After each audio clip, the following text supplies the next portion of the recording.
Thank you for joining us. And just give it up for the Rebel Tent and the team for putting this very unique opportunity together, which they have done year in, year out, and it's just grown just bit by bit to the place where it is now. And I think it's amazing how Glenn and his team have been able to get everybody together. So I just want to give him a big hand.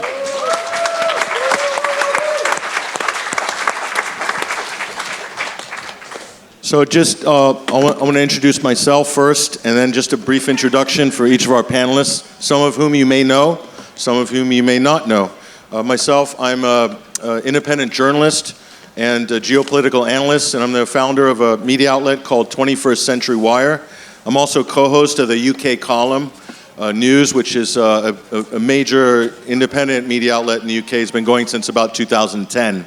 So we've been around for a while, as well as my outlet, 2010. I've also reported on the ground in the Middle East, covering events in Syria, Lebanon, Iraq over the years, and of course, US politics. Myself being born in America, I have a very strong connection with the US political scene and reporting about what's going on there to a European and a UK audience.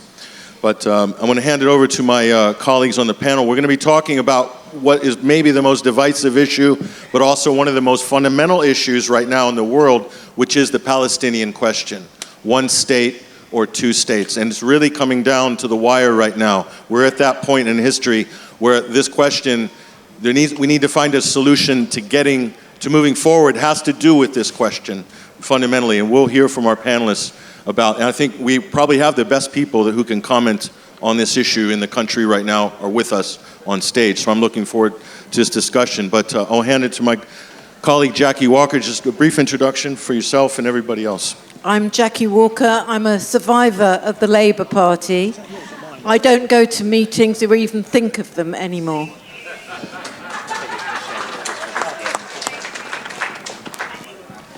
My name is David Miller, and as I said here last year when I introduced myself, I am an anti-Zionist.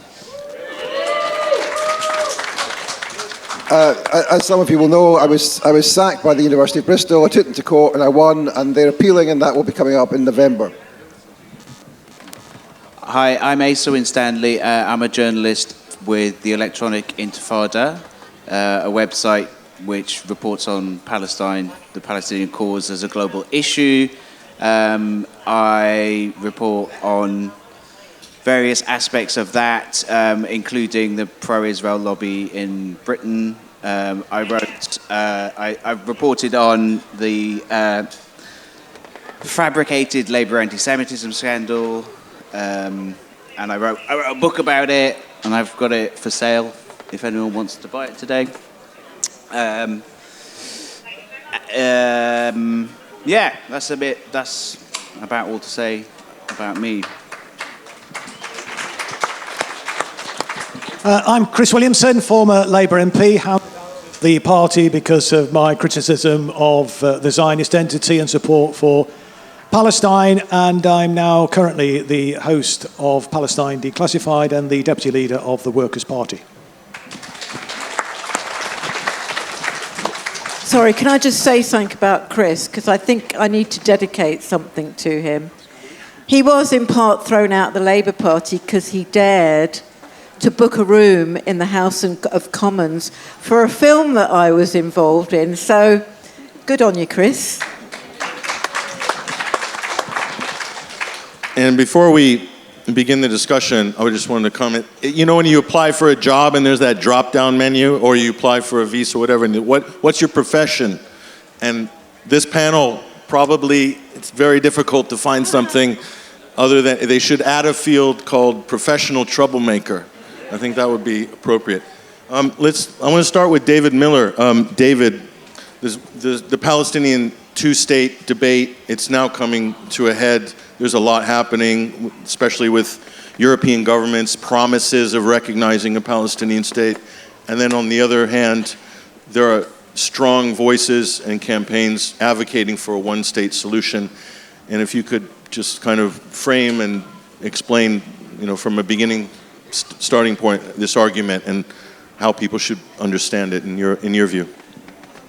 Well, look, the two-state solution is, of course, not a solution to the question of Palestine. It would mean that there would continue to be a Jewish ethno-state in the Levant, called Israel probably, and even if there was a Palestinian state, it would be demilitarized, it would be a Bantustan, it would have no proper control over its people and population and territory.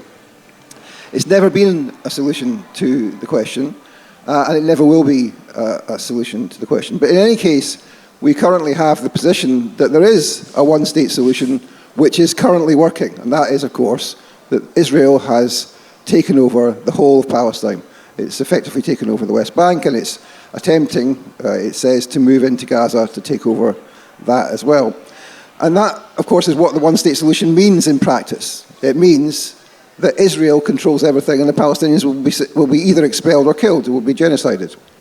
But what we talk about when we think about creating a solution to the occupation of Palestine is we talk about the creation of a Palestinian state instead of the Jewish state, instead of Israel, the dissolution and dismantling of the Zionist entity and the creation of a Palestinian state, the decolonization of Palestine is what's required in order for there to be peace in the Levant. If there is, in the future, any form of Jewish state, ethno-state in the Levant, there will never be peace. But let me just say that there's another solution which we are moving towards, which people haven't perhaps heard very much about, and I would call that the 3.5-state solution. Now, what Israel is doing is it's not only trying to take over the West Bank and Gaza, it's also, of course, invaded Lebanon. It's been pushed back, but it still has stolen land in Lebanon. It's stolen land in Syria. It's 20 kilometers from Damascus. And it's trying, Netanyahu said the other day about possibly taking parts of Egypt. What they want is to create what they call, and have called from the beginning, a Greater Israel. And a Greater Israel would mean direct control over as much of the land of the Levant as they can get. In Egypt, all of Jordan, most of Syria, all of Lebanon, a little bit of Turkey, half of Iraq, Saudi Arabia. They want to have a Greater Israel. And that's what they're aiming for. And if we don't stop them, that's what they will get. And we will have effectively an Israeli empire for 100 years, perhaps 1,000 years. That's the end game here. And we should be conscious of that. So when we talk about what kind of peace settlement we can have, there can be no peace settlement with the Zionists because the Zionists are fundamentally, irreducibly genocidal, and whenever they can afford to and have the ability to, they will continue with the genocide. So that's why it seems to me that the only solution is a one-state solution, is the decolonization of all of Palestine, the creation of a Palestinian state, and that's the only thing which can offer the possibility of peace in the whole of West Asia.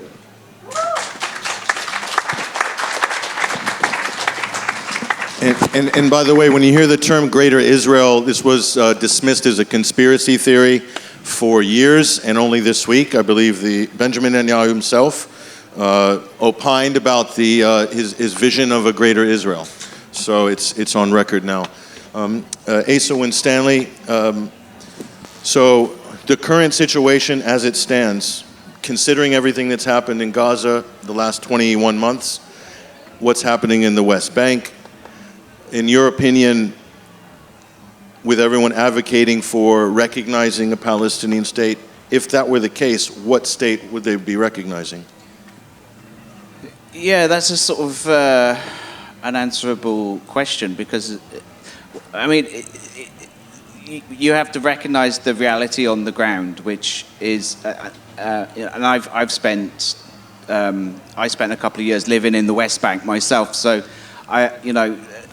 I'm familiar with the situation there, and what it is colonization. It's like what David said. There is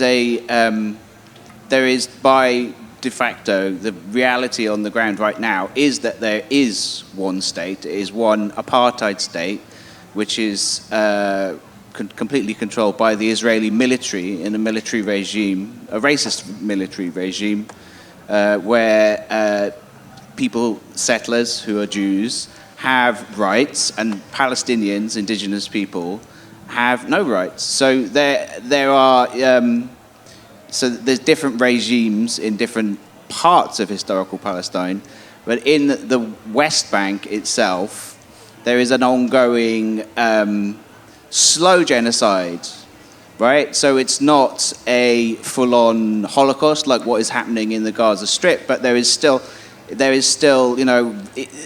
settlers have complete and utter impunity to carry out violence, to take over homes, to kill Palestinians, to drive them out in one way or another. And it's been recognized for the longest time as a situation of apartheid. I mean, Palestinians actually, there's a Palestinian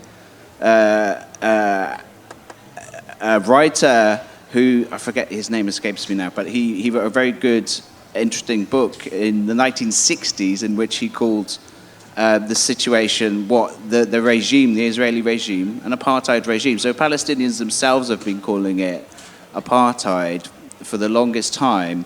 But in more recent years, in the last 5 years or so, mainstream human rights organizations like Amnesty International have said, yes, it is an apartheid situation where Palestinians living in the West Bank don't have the most basic rights, right, that Jewish settlers have. And so, yes, you have to ask, if there is some sort of recognition, quote unquote, of a Palestinian state, what Palestinian state is there left to recognize? And when you look at the situation on the ground in the West Bank, there is no sort of territorial continuity that would be able to even constitute any kind of state. But more importantly, it's the question of rights, right? So most Palestinians are actually refugees, whether that is in surrounding countries or in the diaspora, right? So Palestinians, if there was a recognition of the West Bank as a quote unquote as a Palestinian state, what it would mean is that's a minority of Palestinian land. So the West Bank and Gaza together is actually just 22% of historical Palestine on the mandate borders, and it's most Palestinians were driven out in 1948 by the Israeli regime that was created in 1948, and so the problem, that is the main problem with the Palestinian state, with the quote unquote with the Palestinian state. If it still doesn't recognize the rights of the refugees to return to their homes, to their lands, then that's really the main issue that when I've talked to Palestinians and when anyone talks to Palestinians and you read their literature and so on and so forth, the main issue that holds the national cause of the Palestinians together is the issue of return, because they were driven out. That's what happened in 1948, and that is the project of Zionism, is to drive out the indigenous people from the land, to create a Jewish supremacist state in the land of Palestine, which they call Israel. And in its most maximalist vision, has this greater Israel vision, which is shared. It's not some, like Patrick was saying, it's not some crank conspiracy theory. This is now openly exposed at the highest. It's openly proposed at the highest levels of Israeli political influence. Another example of that is the Israeli ambassador, to the UK, Zippy Hatevli. I wrote an article about. I found an old speech of hers, because she's a settler leader. She's a leader of the settlers in the West Bank. She's a real extremist, even in Israeli terms. I found an old speech of hers where she was talking about how we have to actually expand. We can't just settle for two banks of the Jordan. We have to expand even into Syria. So, Syria, what is now Jordan as well, and the so-called Greater Israel Project is from the Nile to the Euphrates. So it would be all of those countries. So this is the issue. So, like the problem with the so-called Palestinian state is that these recognitions, although in some cases it may be well-intentioned, there's a problem in that it is actually not a recognition of a genuine Palestinian state, of a liberated Palestinian state. It's a recognition of the Palestinian Authority, and the Palestinian Authority is an extension of the Israeli occupation. And that's what it always has been since it was created in the 1990s. Its main role is to enforce the Israeli occupation. That's actually what it does. It works to stop Palestinian resistance, both non-violent resistance and armed resistance. The Palestinian Authority works in collaboration with the Israeli military to do that. And so, that and it's actually a common thing to happen in all liberation struggles. That there is a sort of comprador class of the indigenous population that collaborates with the settlers, with the settler regime, and so that's what the Palestinian Authority is. So ultimately, recognizing a quote unquote Palestinian state is not a liberated Palestinian state, and there's a real danger that it could actually make the situation worse, because if you're recognizing a supposed Palestinian state in the West Bank, and then but the genocide in Gaza is still continuing, you're actually making the situation worse, because it means that politicians will be able to sort of put this image forward like they're doing something, but they're not. When actually the genocide is still going on in the Gaza Strip, and there'll be less. You could see a situation which there'll be even less attention to it, because people can say, "Oh, well, we recognise the state." So I think there's actually a real danger in this political scheme that's being talked about right now. Okay, sir.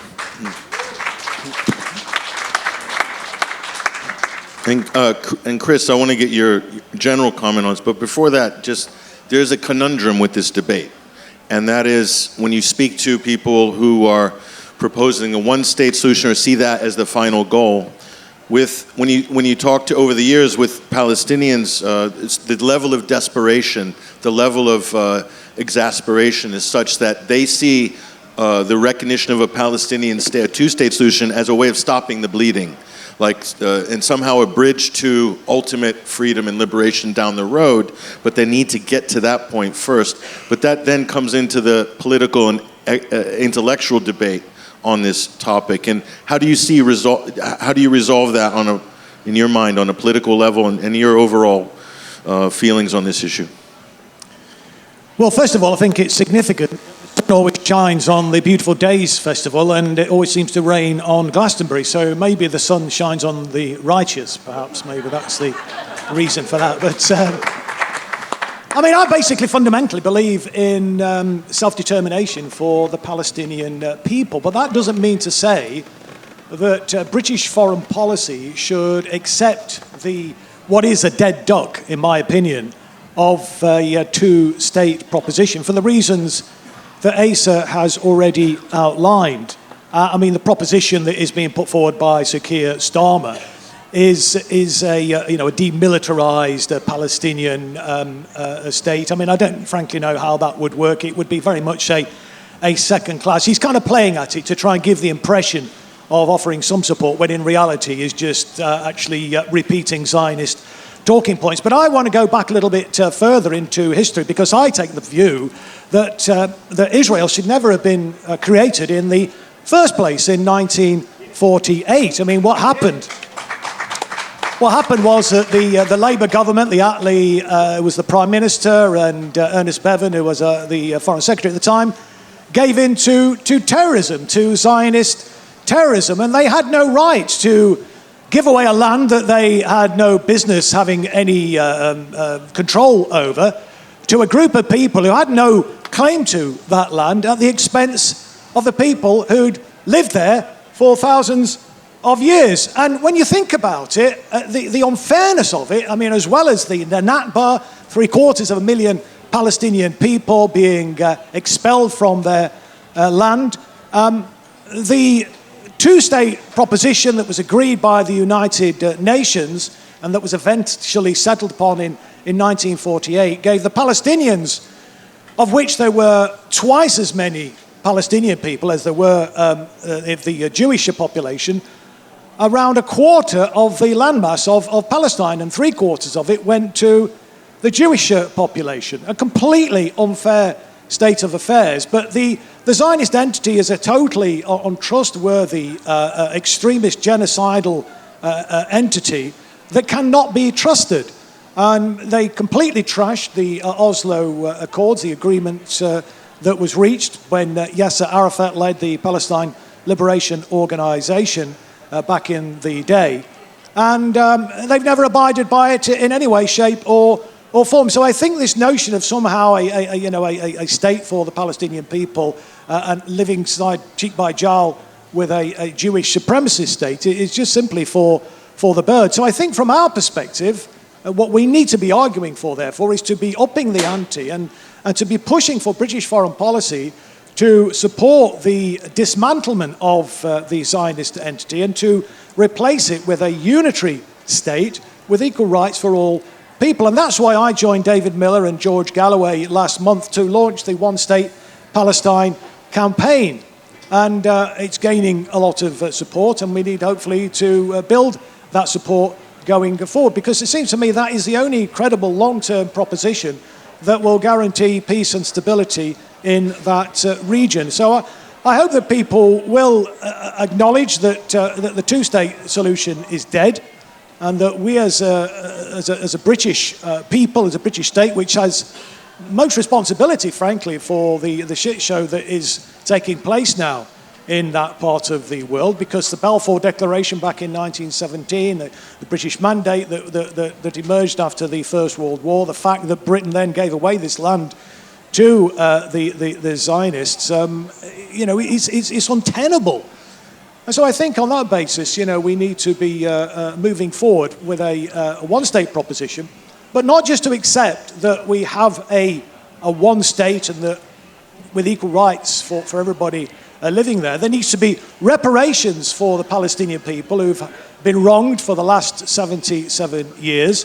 There needs to be a process of de-Zionization as well of the radicalized Israeli Jewish supremacist population, 82% of which, according to polls, actually support the genocidal actions of the Netanyahu regime. So this isn't just some, aberration of an extremist regime which is out of step with the Israeli population. They very much support it. Indeed, many of the Israelis actually want to see the Israeli occupation forces going further.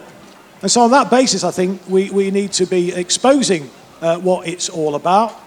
We need to be calling for those reparations. We need to be calling for a de-Zionization process to de-radicalize, as happened in Nazi Germany after the Second World War.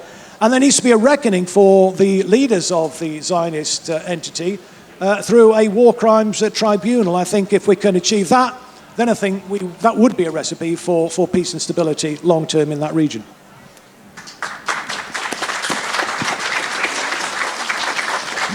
Jackie, I saw you nodding your head when he was talking about Keir Starmer there. I mean, it's an extraordinary thing after all that's happened to publicly come out and say, the British government will recognize a Palestinian state, but if Israel doesn't, stop, what they're doing, and we're going to threaten by recognizing a Palestinian state. I mean, this is just an unbelievable political move. Is there any sincerity in there at all? And how are you viewing this right now? There's no sincerity in terms of the Palestinian people whatsoever. They have a right. It shouldn't be conditional in any way. They have, just like they have a right to resist their oppression and to take whatever means that they need to take to actually liberate themselves. In my day, we used to call them liberation movements, and that's what will naturally spring up when any people have experienced oppression like the Palestinians have experienced. So no, he has no sincerity. He has made it very clear where his loyalties lie. If you remember, he said, I am a Zionist. You know, that's where his familial ties are. And I say that actually, but with some kind of modification. I also have in-law family who are in Israel, and some of them are settlers, and they're Orthodox. Just because you have family ties in Israel doesn't mean you have to behave in the way that Starmer does. In fact, for many Jews, it means the direct opposite, that you actually should be standing out and speaking out even more clearly, because we hear what our relatives say. We understand who these people are, and and what the consequences of their actions are. So Starmer, I mean, this is it's another way of deferring what is actually happening. It's another way of distracting the people from actually responding in the way that they should and could be doing about the genocide. Because let's be absolutely frank here. If it was 10,000 people coming out and holding those banners about Palestine action, they couldn't do anything. They couldn't do anything. This is about the fact that he has got to play the British public in the same way that he played the Labour Party voters and the Labour Party members. He is an adept at doing that. And I just want to say one thing, actually, about the two-state solution. I just want to say something about the two-state solution. I don't know if any of you have had the time to be on social media today, but I did this morning. And what I saw was a report, both from inside and outside Israel, that Israel is just about to establish a new settlement which will see a definite end of the possibility of a two-state solution. Now, of course, what you'd have to do, wouldn't you, is demolish those settlements, clear those settlements. But that is in their minds. They've already foreclosed the two-state solution. Why? So the question you need to ask yourself is, why do you... Forget the Tories. I'm not interested in what the Tories are saying. Why is a Labour Party, even now, still espousing a two-state solution when they know, a bit like Craig said earlier, these people know it is an impossibility? Because it's been paid for. Yes, I know the answer. Thank you very much. But on the other hand, we also must think this forward in a way as well. Because last time I heard anything, Jeremy Corbyn was in favour of a two-state solution. So we must be ready to ask questions to Jeremy Corbyn about how that's going to work and whether we should still be espousing that. And I want people to remember, who are thinking of joining any new party, that it is apparently going to be set up as a democratic party. Now, in my understanding, what that means is that the members get to vote on issues of policy in that way. So I think we mustn't just be looking at where it is now. We must also be looking forward.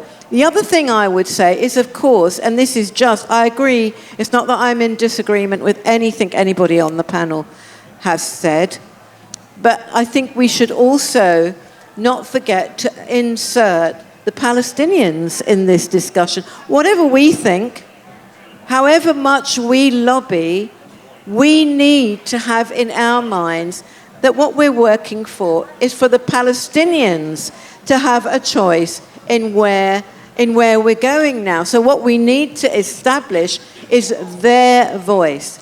And at the moment, the voice of the Palestinian people is totally denied.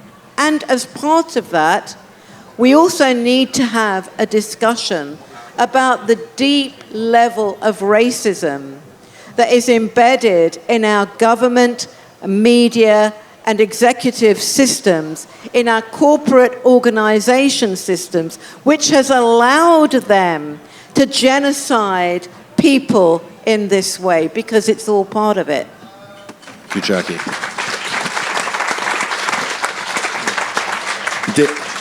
David, so what Jackie brought up a big point at the end, and I'm going to ask you, the Abraham Accords were touted by America as bringing peace to the region. Of course, they did invite the Palestinians to the discussion table. They decided in absentia what they're going to do with the region. So my question to you, David, is, and of course add any other comments you want, but even if it was possible, would Israel really have any intention of allowing a Palestinian state first?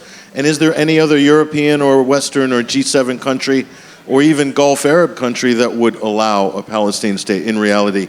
And then just your thoughts more broadly on the issue. Yeah, so the Abraham Accords are about normalization, about normalizing the idea of the existence of the Zionist entity as if it's a legitimate democratic state, when it's not.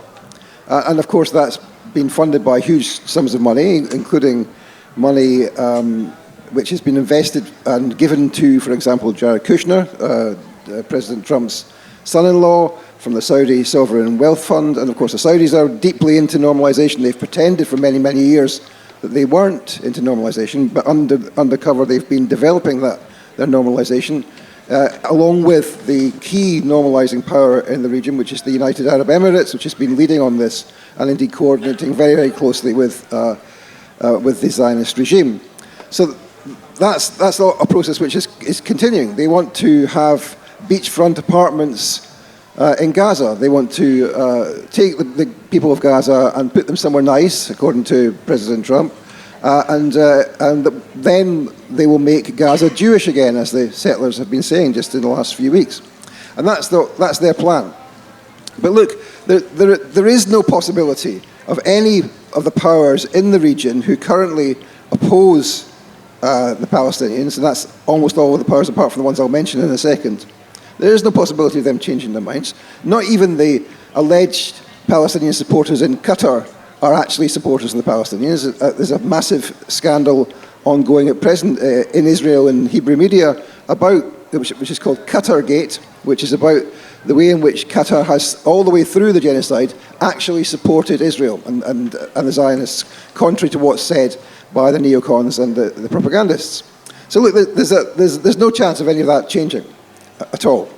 And we know from what happened in Syria that the Russians have made a deal with Trump and with others to scuttle the Syrian Arab Republic and to scuttle Bashar al-Assad, which has given Israel part of Syria, and of course has brought in the CIA and Mossad's man Gilani to unleash his ethnic cleansing throughout the rest of Syria. This is part of their plan to undermine the only forces which are possible to defeat the Zionist entity. So when Jackie says we must have a Palestinian voice, well, of course, we're not arguing for a one-state solution in order that nice white liberals in Britain can impose it on the Palestinians. We're arguing for a one-state solution because it's about the liberation of Palestine by the Palestinians themselves. And it's important to understand that Palestine will not be liberated by people in the rebel tent. It will be liberated by the forces of the Axis of Resistance. And that includes, of course, all of the forces of the Palestinian resistance, every single faction.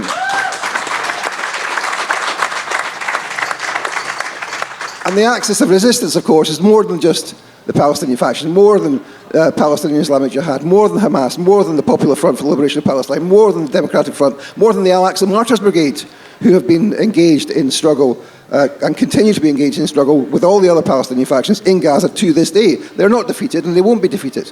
In addition to the Palestinian factions, of course, the armed factions of the Palestinian resistance, is Hezbollah, which has suffered a grievous blow but is not defeated and will not be disarmed by the new Lebanese government. In addition to that, of course, there is the Iraqi resistance, which is not been demobilized, it still exists. And most importantly, of course, the two other important things to mention are that the incredible incredibly resourceful people of Yemen, of Ansarullah, who continue to send missiles to Tel Aviv on a daily and weekly basis. And of course, most importantly, in the axis of resistance is the Islamic Republic of Iran. There will be no liberation of Palestine without the help and support of the Islamic Republic of Iran. It's that simple. All that stands between the Palestinian people and destruction is the axis of resistance, including the Islamic Republic of Iran. It's the Islamic Republic of Iran which stands between civilization and the disaster which is befalling the Palestinian people. And we should be clear about that. There will be no end to the conflict by negotiations. There will only be end to the conflict by the destruction and dismantling of the Zionist entity and the ending of the Zionist colony in Palestine. That's the only possible solution. Thank you, David. Asa, do you have along those lines, what do you see as a path going forward, realistically? What can happen or what needs to happen to get from where we are now for the people in the region of the Levant, Palestine in particular, to a better place? Yeah, that's a big question. Yeah, I mean, I think you have to, when there's debates about the solution, you have to start with you have to start with first premises, I think. Like, what do you mean by solution? So, like, the Israelis, what they have now is a kind of solution for them, right? It is a one, like we said earlier, it's a one apartheid state, and that's just the simple reality. Like, there is only one regime which is currently occupying the whole of historic Palestine. So the West Bank, the Gaza Strip, and the areas occupied in 1948. Also the areas of Palestine occupied in 1948, sometimes referred to as Israel. There is one power, the Israeli military, which occupies all of those. So the Palestinians who live in all of those different places don't have the equal rights to the Jewish settlers. And so, that on the most basic fundamental level, as Chris mentioned about the One Democratic State initiative, and there's been lots of similar initiatives over the years. Ultimately, there has to be some sort of democracy in the region, And so when you talk about a solution, what do you mean by solution? There has to be a reality to recognize the fact that all of these so-called two-state solutions, initiatives and things like that, they're not actually bringing any kind of solution for Palestinians, because it's recognizing the Israeli regime. And ultimately, like David was saying, there has to be some sort of recognition and dismantling of this Israeli regime, because it is, however it is configured, it is ultimately about an ethno-religious supremacy, and the reality is that Palestinians want to, as I was saying earlier, Palestinians want to be able to return to their homeland. As a journalist, it always hits me hardest when journalists are killed. Following the genocide in the Gaza Strip, it's really difficult to actually even to be able to report on it on a week in and week out basis. You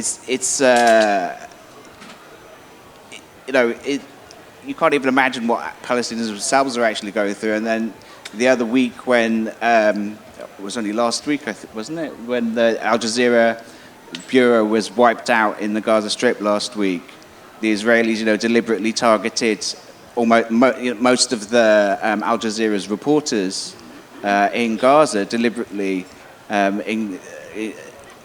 most notably Anas al-Sharif, who was there, Al Jazeera's one of their main correspondent in Gaza. And it always hits hardest, as a reporter, when it's a reporter who's been killed by the genocidal Israeli regime. And what he said in his last will and testament, it's worth looking up online. He said, one of the things that really struck me, and that is he said that he always, his priority, now there's so many refugees now. Palestinians are refugees again, over and over again, and there's Palestinian refugees from Gaza who have fled into Egypt and other places. But actually, they and their parents and their grandparents were refugees from what now is called, by some, Israel. And Anas al-Sharif, this journalist who was murdered by Israel deliberately, his family was from Ashkelon, which is just over the border. It's not a border, just over the boundary line with Israel.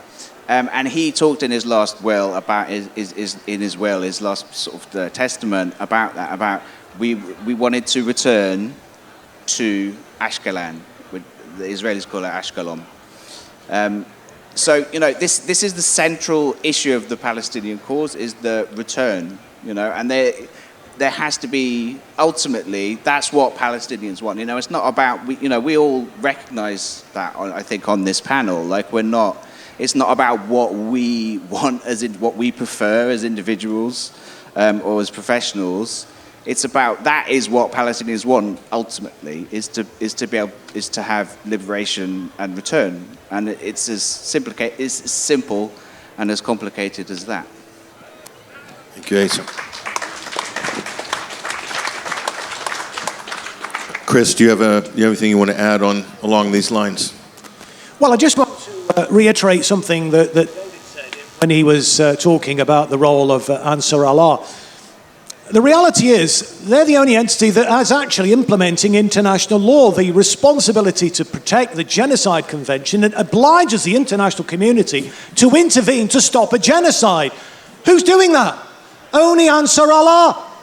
And what has happened to them for their troubles? They were bombed illegally by the United States and by Britain. It's an absolute disgrace. And I think it's important that we actually spread that word that, in reality, it's the international community, it's the United Kingdom, which is actually outside of its obligations under international law. I mean, it pays lip service to international law when it suits it, but when it doesn't suit it, then it's quite happy to break international law and to facilitate these war crimes, these genocides, this Holocaust, which is happening now in real time before our very eyes on our smartphones and our laptops, not on the mainstream media, although they are beginning to actually cover it to some extent. And I also just want to say a bit about what do we mean when we talk about anti-Zionism. You can't be an anti-Zionist and support a two-state solution, because supporting a Jewish supremacist state, an ethno-supremacist state in any form, whether it be a two-state or a one-state, which is effectively where we are at the moment, that's Zionism 101. And so the only way, it seems to me, to actually fulfill your rhetoric, if you claim to be an anti-Zionist, is to actually support a one-state proposition, a unitary state, a de-Zionized state where the Israeli population are de-radicalized. But that de-radicalization doesn't just need to end in Palestine, in what is currently called Israel. It also has an impact here, and David Miller has spoken about this in some detail. I recommend people to look at his writings on this, because we have many Zionist extremists who are walking amongst us. People going to and from and participating in a genocide and coming back to this country and absorbing themselves into civic life with impunity. I mean, what's going on? How is this allowed to happen? We need more people to be speaking out against this and to be exposing this. This is an outrage. It's a disgrace, and these people are a danger to the public. We saw what happened. I mean, one high-profile case, for example, George Galloway, who, along with myself and David, launched the One-State Palestine campaign last month, was attacked, almost killed, actually, on the streets of London by a crazed Zionist. These people are mad, and they need to be called out. And, there is no such thing as liberal Zionism. It's a kind of a misnomer.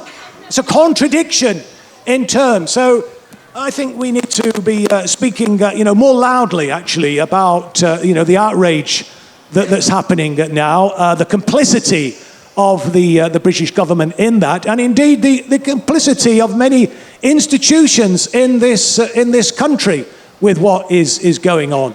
And I believe that there is a huge appetite out there now for this one-state Palestine proposition that we are putting forward now. People have been absolutely horrified by what they've seen. And, if you go back, a few years, maybe 10, 15 years, I suspect the majority opinion in this country would be more sympathetic to Israel because they didn't know the reality of Zionism. They didn't know that it was a genocidal, hateful ideology. But more people have woken up to that now. I think there is a significant majority now.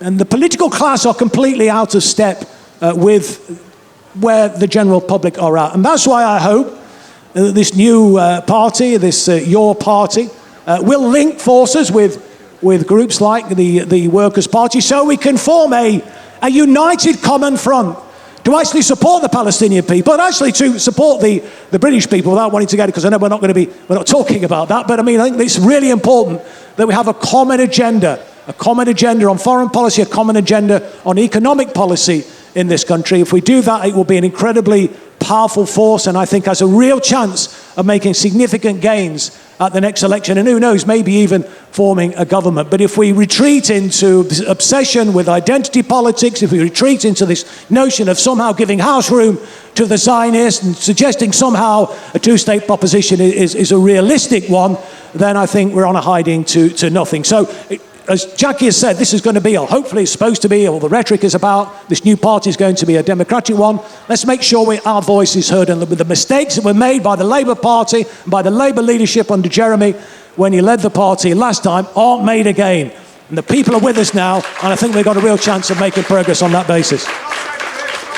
Thank you, Chris. To Chris's original point about Yemen and Ansar Allah makes a really important point. And people got to realize what they're looking at in the perspective of history. Our entire international system after the Second World War, all of these institutions, the United Nations, the Human Rights Convention, the Genocide Convention, the Geneva Convention, even domestically, our right for free speech and assembly, basic rights, all of this has been undermined and is being dismantled, all for the US and the British and the European support for the Zionist Israeli project. We're sacrificing all of that, throwing all of that under the bus, and the poorest country in the world, Yemen, is enforcing the international rule of law with hard power, sanctions, BDS, on a very high level with hard power. The United States does that all the time in their interests, not in the under international law, but in their own interest. Yemen is doing it in the interests of international law. So it's important people get that point. Now, Jackie, I'll give you the final comment, and we're going to go to Q&A we've got about 20 minutes or so we'll do that. So just one thing I wanted to get your comment on, because I know you may have thought about this. So if the apartheid struggle in South Africa, imagine if someone had made a proposal, maybe we should have a two-state solution in South Africa. What a great thing that would be. And how would that be any different than what the argument's being made today? Well, they were called Bantustans, and the decision about how to respond to that was very easy. But can I just say something that I think people should be very clear about in this discussion? Because there are reasons that our government and the US government, etc., support Zionism. And it has nothing to do with the welfare of Jews. I mean, we must understand they're not doing this because they're really, concerned about the welfare of Jews. They're doing this because of the way that Zionism can act in terms of the world stage and domestically, and enable them to implement policies at home and away that they wouldn't get away with otherwise, because they can then accuse people who are against it of being racists, of being anti-Semites, of not wanting to give poor oppressed Jewish people a homeland. Now, we've got to be clear about this. This is not an act of solidarity with Jews. Zionism is about an act of solidarity with the establishment and capitalism, and it's about a takeover of the Middle East by those interests.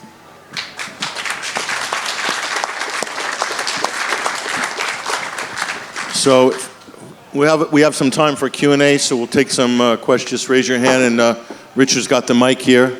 So if anybody wants to weigh in, go ahead. And just, if you can, please make it a question rather than a statement or a long diatribe. And if you can direct the question to one of the panelists, that would be great. Go ahead.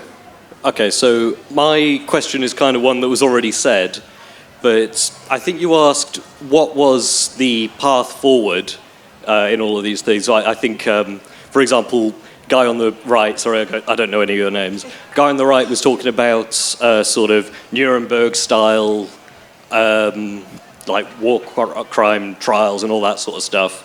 And that's called sort of what you do in an unconditional military surrender. And I think red shirt guy, he's the only person that actually, I think, answered the question of what is the path forward. So I think I'll direct it at David, who I think didn't quite answer the question of which speaker? Oh no, not David Miller. David Miller. Go to the right. That's Chris Williamson on the end. No, left of him. Sorry, Asa. Yeah, I'll ask Asa. Actually, practically, like imagine in this country, there's you've got whoever you want in power. What is actually the way to achieve what you want to achieve? Arrest the Israeli ambassador, seize the Israeli embassy and all its assets, and de-recognize Israel. Militarily intervene to stop the genocide in Gaza. Put David in charge of a commission. The list So is it long. would only be a military solution, would you say? Yeah, I think so. Yeah. Okay. I mean, look. If you look historically, like there's if you look at other liberation struggles, yeah, there's always a military, a very serious, at a minimum, a very serious military component to those liberation struggles, and of course, after the fact, after they become popular within, mainstream and sort of liberal circles, like defanged, like what happened with Nelson Mandela, it's always that the sort of negotiations aspect and the sort of peace processy kind of stuff is emphasized when you talk about people like Nelson Mandela, but people then forget that Nelson Mandela was also the leader of the armed wing of the ANC. Exactly. So like if you look at other struggles that are comparable to Palestine, there was always a military aspect to them, like Algeria, especially. That was a liberation struggle that was won primarily through guerrilla resistance, and so that's the historic reality. It's not like I'm saying I want there to be. I want that to be the case. I don't like war. Nobody likes war. And nobody's, advocating for whatever, but that is just a historic reality. Can I just add? So I agree with everything that Asa said. Obviously, spy flights have to stop. Elbit has to be shut down. We have to stop all the military hardware coming from the UK. But more importantly, or in addition to all of that, we need to de-Zionize the UK effectively. Now, that's quite a big job, right? Like, what de-Zionization means, let me try and explain how I would see it, is that you have to end all Zionist organizations, right? Now, I've said publicly that I think a conservative estimate is that there are 3,000 Zionist organizations in the UK. Recently, I've been coming across more and more.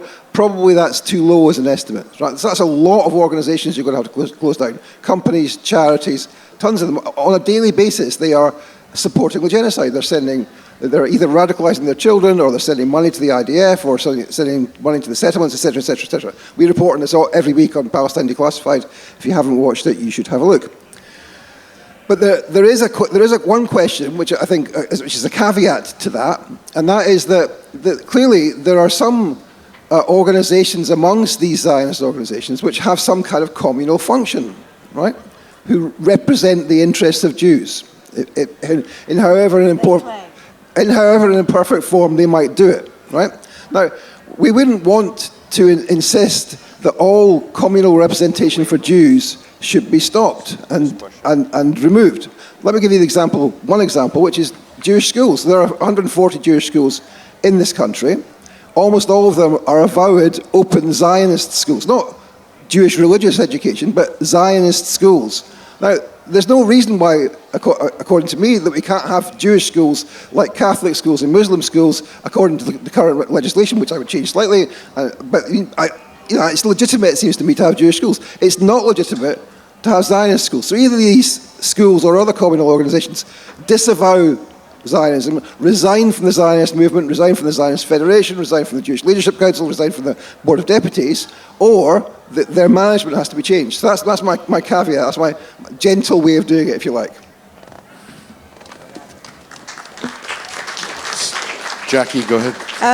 I'm just a couple of things. I said something to David as he was talking, and I think it's important because, Jews are not monolithic.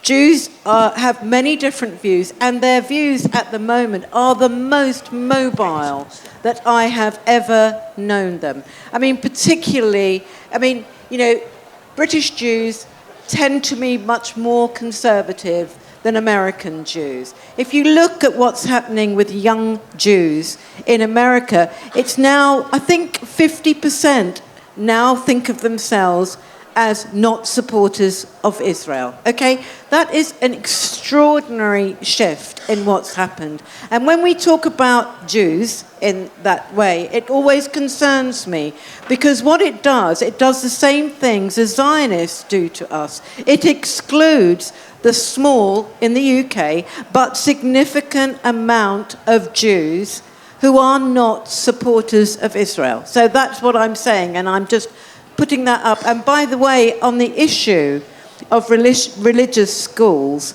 I could not disagree with David more. I could not disagree with him more.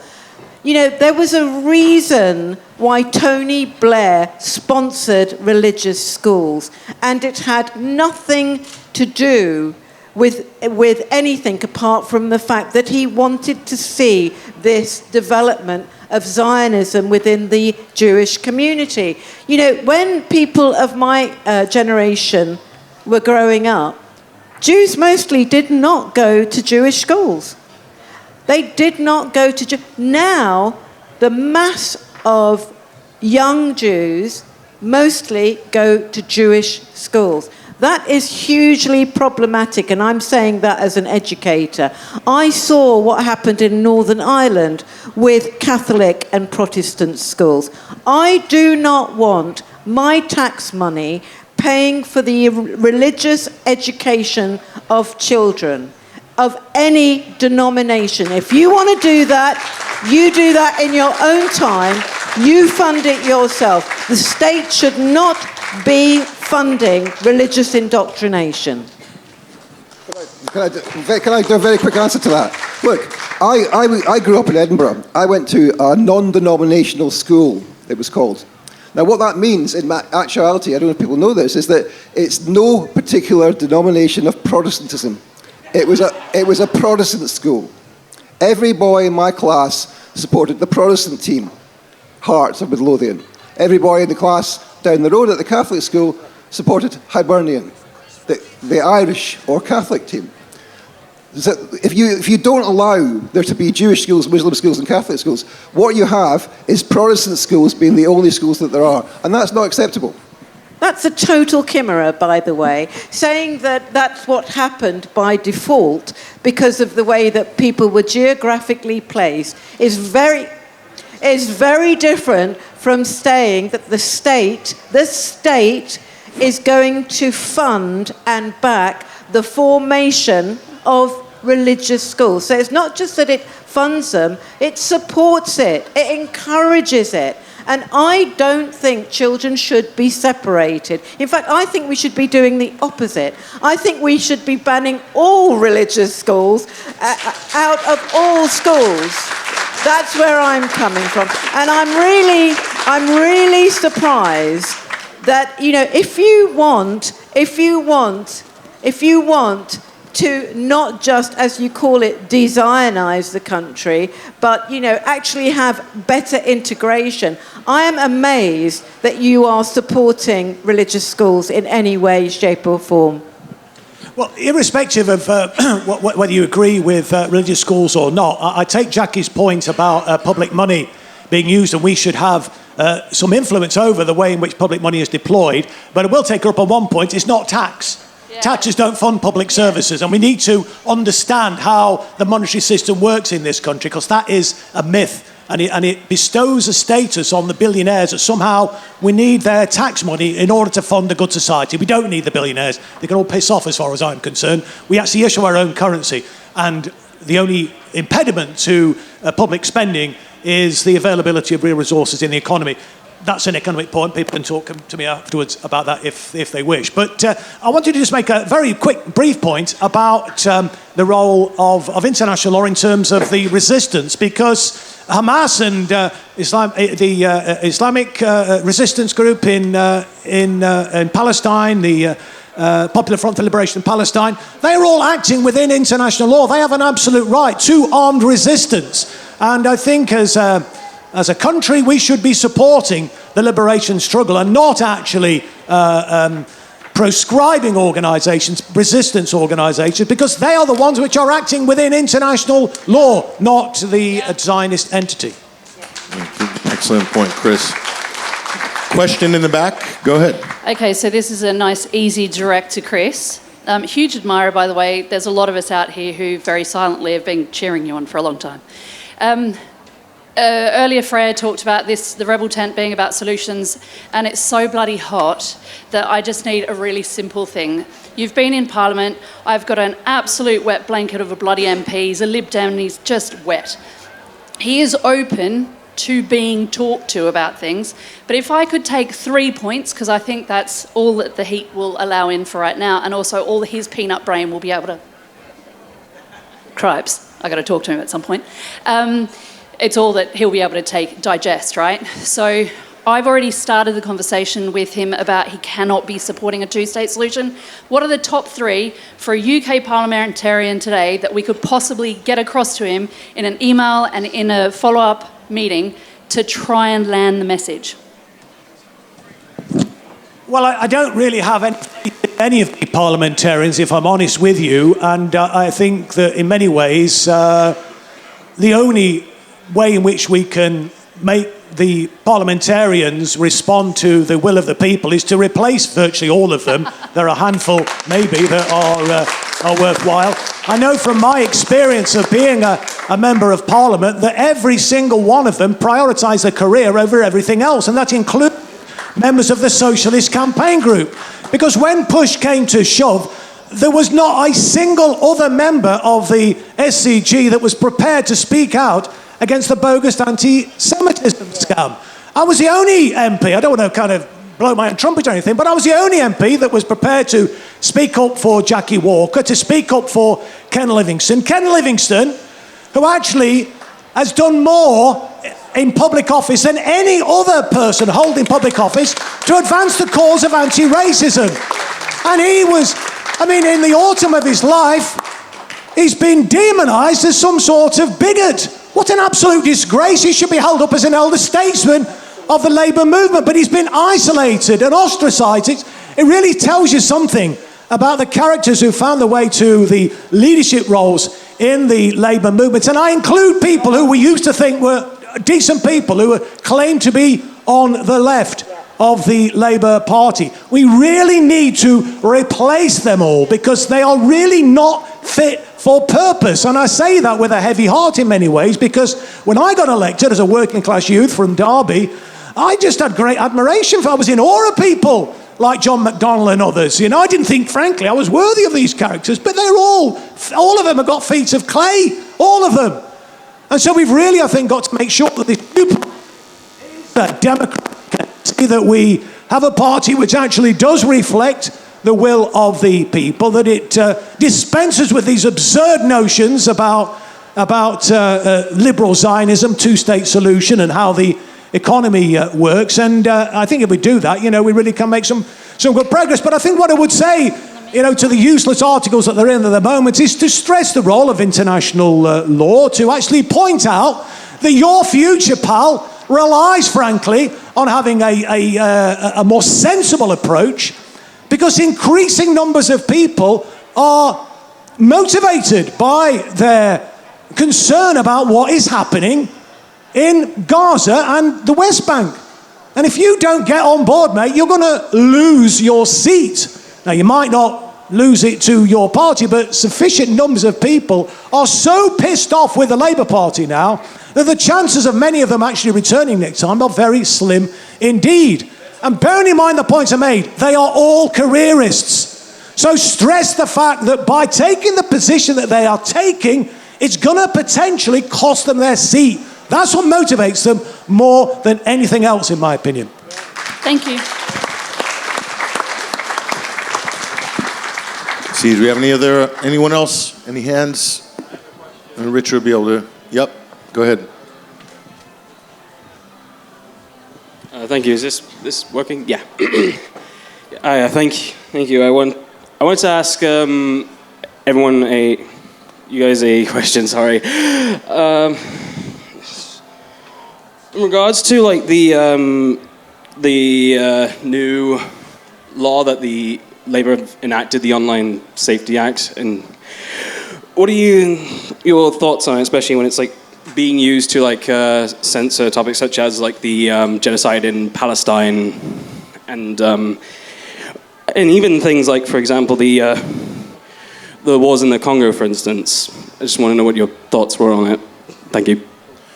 I think I'll probably reduce that down to censorship in general, because the Online Safety Act, that's a very deep rabbit hole that has to do with a lot of other things. But just on the issue of censorship, the state, the government, the aggression in terms of free speech, David, you're on kind of the front line of that issue, so I think I just want to get your thoughts on that.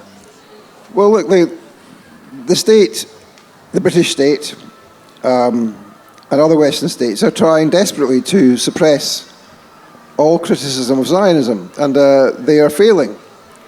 They are, of course, bringing in the tech companies to help them. The tech companies, of course, riddled with ex-Israeli intelligence officers at the highest level, and some of these people have been appointed specifically so they can make sure there's more Zionism on the platforms. But all of these efforts, although they are increasing and intensifying, and we see the prescription of Palestine action, of course, is part of that process. Although they are increasing and intensifying, they're also not working. So the 532, including Graham, who were arrested the other day, this is the end of the prescription of Palestine action, and it will collapse, and it will cause at least our esteemed Home Secretary, and I want to correct Craig Murray's statement from earlier. He said that she had had £215,000 from the Israel lobby. It's £300,000. I could show you the data. Anyhow, she will go, and it may even lead to the government collapsing. But in terms of their success, they are not convincing British public opinion, French or German public opinion, or public opinion worldwide, which is more than ever in support of the Palestinians and has moved significantly there. And they're not even managing to control, the tech companies, not even managing to control their own platforms. So when TikTok was accused of being a Chinese government front, which of course is preposterous, TikTok actually did some research and showed that overwhelmingly the messages on Facebook, on WhatsApp, on Twitter, on other on Instagram, on other social platforms are overwhelmingly supportive of the Palestinians. So even though they have these ridiculous algorithmic controls and censorship mechanisms, popular opinion is getting through on social media, and they are losing that battle, and they will continue to lose that battle. But the question is, and this is the most important question, it seems to me, whenever we mention the question of censorship, is, well, censorship is only there to stop the resistance. Resistance in Palestine, resistance here. And it's important, therefore, that we think about how we can increase and escalate the resistance, not just by speaking out, but by doing. And of course, the reason why Palestine Action has been prescribed is because it does effective action against Zionism, material action against Zionism, and that's what we have to see. Not just demonstrations. Yes, we must demonstrate. We must show the people in Gaza and the West Bank that we support them. And we must continue to demonstrate, but we must take effective material action against Zionism. And that means smashing up arms firms, it means closing down Zionist organizations, and it means not stopping until these things are finished. And that's a dramatic escalation from where we have been before, and that's why some of the official people in the movement try and downplay it and try and attack Palestine Action. But Palestine Action, is, as Loki famously put it, is the opposite of white phosphorus.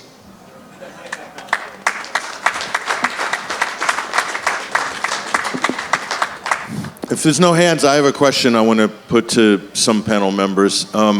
So, is one possible solution to this problem the collapse of the Israeli regime from within? And if so, do we see signs that this might be an inevitability, or is this something that many would argue that it was only weeks away when Iran was sending missile barrages into Tel Aviv and hitting targets, and during this so-called 12-day war? I'll probably start with Asa on that, the state of the Israeli regime as it stands.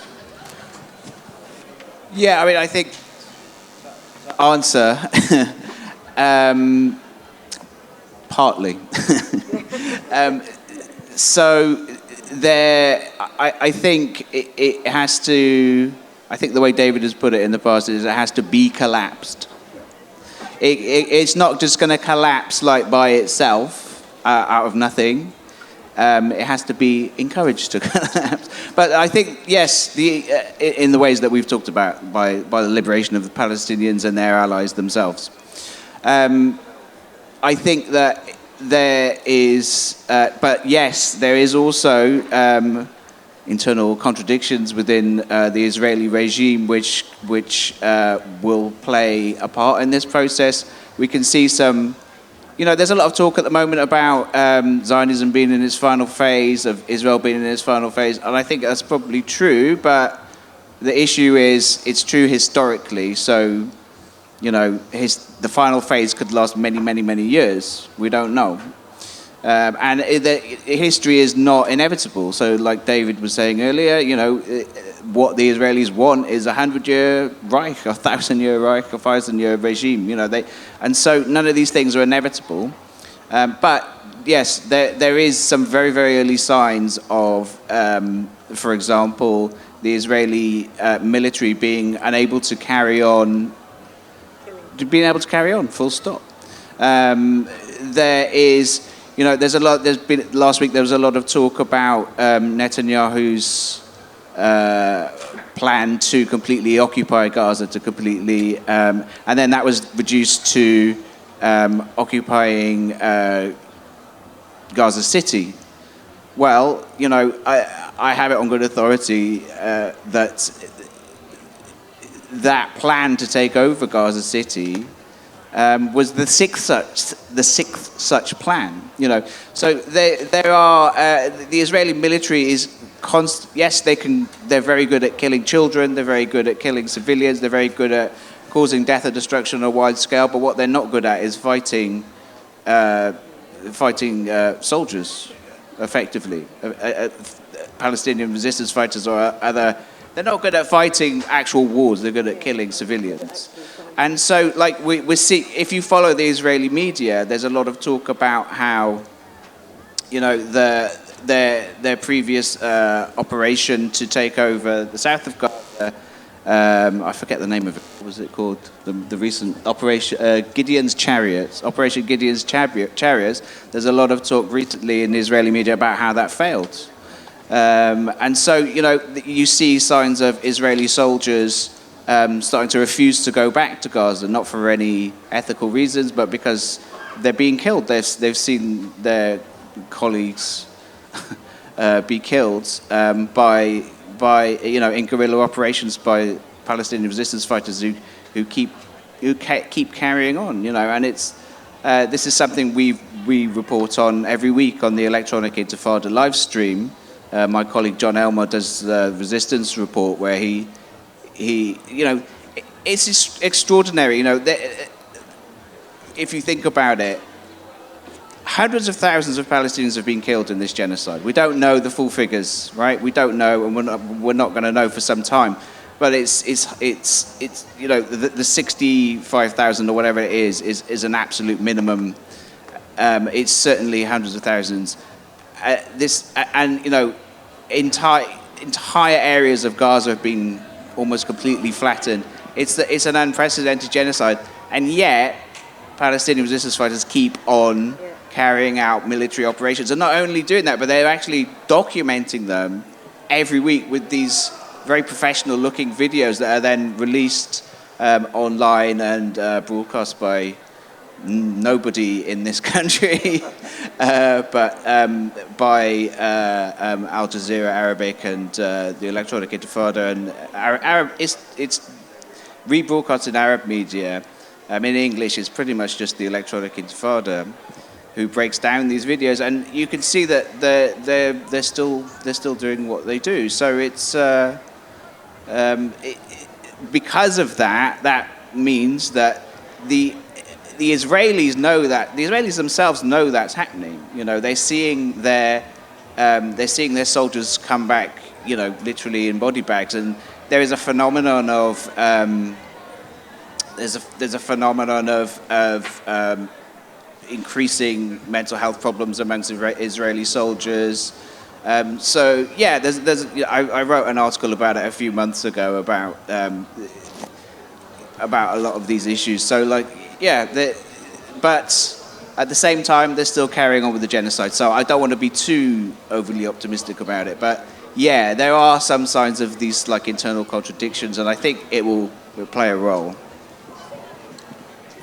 Go ahead, Jackie. And we got one question in the audience after Jackie, and I think that will wrap up the Q&A. But Jackie, go ahead. Yeah, I just wanted to say, actually, they're really crap at fighting. But they're really, really well armed. And I mean, what always used to get me about when we were going through the anti-Semitism witch hunt, the first one, I'm saying that because I think there will be a sequel, and I think it will be worse, was how bad they were at doing propaganda, how bad they are at fighting. What they do, they get people out with drones. They drop huge bombs on people. That's not very good at fighting. What Hamas is doing is sort of breathtaking. Their survival, their courage is sort of breathtaking anyway. But I also wanted to refer to what you were talking about in terms of regime change, because I think we need to be specific about what we're talking about. Because what we shouldn't be talking about is what people like Bernie Sanders is talking about. Because what he's doing and what many other people are doing, what are a number of Jewish people are now doing, which we've got to challenge all the time, is blaming this on Netanyahu and a few extremists. This is not about, You know, this is not about changing those people on the top. It's not about that. Fundamentally, you know, this is why I don't understand people who claim to be anti-racist and then tell me they're Zionists at the same time. You know, Zionism is a fundamentally racist ideology. There is no getting around that. You cannot have a Jewish state which is built on some kind of nirvana, where you have a Jewish state, but we're all very nice to Christians and Muslims at the same time. That was never going to work. Zionism was always going down this rat hole. It has nowhere else to go. It has to become increasingly fascist and increasingly right-wing, and therein lies its destruction. I fully agree with that. We've got time for one more question from the audience. I think she's right here. Go ahead. Hi. Okay, so I wanted to follow up on what Chris was saying about, you know, if we replace all our politicians, and Jackie said this in the last panel, we have a party now, or any party, imagine another party, obviously weaponizing anti-Semitism, as Asa has a book, which, where can we get your book, Asa? Please tell us. Right. What is the one thing that they can do to fight and weaponizing anti-Semitism, in your view? What is the most effective thing that the new party can do? Who are you asking? Oh, I'm asking either Chris or Jackie. Not Asa, because he wrote a whole book on it. Can I just answer that quickly? Because I've just thought about that for a long time, and I'm not going to be wrong. I'm really not. I'm saying that without any arrogance, because I have spent bloody years thinking and talking about this, and I know the people involved. So this doesn't come from a standpoint of arrogance. Any new party has got to be avowedly anti-Zionist. It has to be, because, not just because it's the right thing to do in some ethical or moral realm, because as soon as it started already, they're going to accuse everybody and the party and Jeremy yet again of being anti-Semites. So what we should be doing is going on the attack. We have a potential of huge support out there now for that stance. Nobody is offering that to the electorate. An actually avowedly anti-Zionist party. And it will enable any new party to defend itself much, much more effectively. And we've got an incredibly strong set of arguments, haven't we, to justify that position with what we've seen with the genocide that's taking place right now in Gaza. There is a massive appetite out there. I remember saying to Jeremy when he was leader of the party and before I was suspended, that please, Jeremy, stop apologising and stop giving ground, because every apology, every ground that we give to the Zionists, you are simply feeding the monster and making it bigger, and ultimately, Jeremy, they're going to come for you. Yeah. I was reminded of the Pastor Niemöller poem when he said, first they came for the communist and I didn't speak out because I wasn't a communist. Then they came for the socialist and I didn't speak out because I wasn't a socialist. Then they came for the trade unionists and I didn't speak out because I wasn't a trade unionist. Then they came for the Jews and I didn't speak out because I wasn't a Jew. Then they came for me and there was no one left to speak out for me. Well, isn't that a tale of what happened in the Labour Party, for God's sake? And so the new party absolutely has to be unapologetically anti-Zionist. As Jackie said, go on the attack, call them out for the hateful, appalling, genocidal ideology that it is, which is actually a threat to the public safety of this country, let alone what's happening in Gaza right now. And there has to be, it seems to me, a process of, as David has said, de-Zionization of this country before we can start in Palestine. But briefly, just coming back to the point about will the Israeli colony implode. Well, I think there are good signs that this is beginning to happen. 50,000 businesses at least went bankrupt in 2024 in the Zionist entity. Record numbers of people were leaving the Zionist entity because of the conflict that's taking place and the impact that is having there. People like Ehud Barak some years ago predicted the end of the Zionist colony by the end of this decade. Yitzhak Brick, a senior general in the Israeli occupation forces some time ago, compared the Israeli population to the passengers on the doomed Titanic. So, there are people, even at the upper echelons of the Zionist entity, who are fearful that the future for the Zionist entity is imperiled. But it will be brought down by the armed resistance, and that's why it's important that we do, and I say that from somebody who comes from a pacifistic tradition, we have to support the armed resistance. And bear in mind, as I was saying earlier, that is within international law.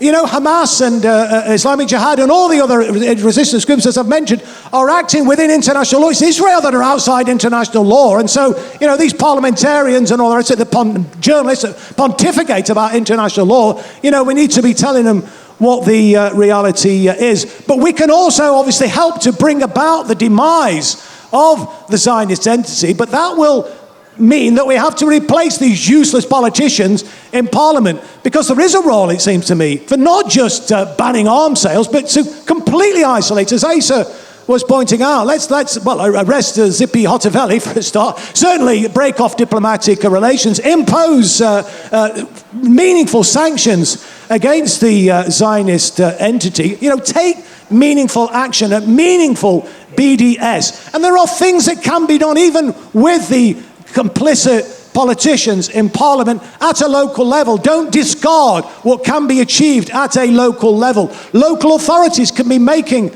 a stance. And I know that Boris Johnson tried to outlaw that. I don't think he quite succeeded in achieving it. But we need to be pushing our local authorities to be taking a stance and to support BDS, boycott, divestment and sanctions against the Zionist entity. So there's things that we can do. We can do it ourselves, of course, by ensuring that we do in our own personal purchases and so on, boycott Israeli products. So there's plenty of things that can be done. There's good signs, it seems to me, that Israel is beginning to implode, and I think we need to be doing everything we can to help it along, because that will be, I think, far better for humanity when Israel is eventually completely destroyed. Thank you, Chris.